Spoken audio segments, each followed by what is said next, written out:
থাকে না body builder, সামনে গিয়ে কথা বলে সরো পানি দিতে দাও, তখন মানুষ একটু মূল্যায়ন করে না। তো মুসা আলাইহিস সালাম এভাবে পানি নিয়ে দিলেন এবং বাছুরদেরকে পানি পান করালেন, করিয়ে গাছের নিচে এসে বসে আছেন।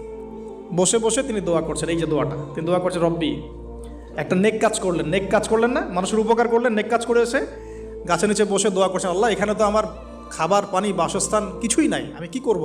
রব্বি ইন্নি লিমা আনজালতা ইলাইয়া মিন খায়রিন ফকির, রব্বি ইন্নি লিমা আনজালতা ইলাইয়া মিন খায়রিন ফকির। আবার বলেন রব্বি ইন্নি লিমা আনজালতা ইলাইয়া মিন খায়রিন ফকির। অর্থ হচ্ছে, হে আল্লাহ, তুমি তোমার পক্ষ থেকে আমার উপরে যে নিয়ামতগুলো দিবে, আমি এর জন্য ফকির হয়ে বসে আছি।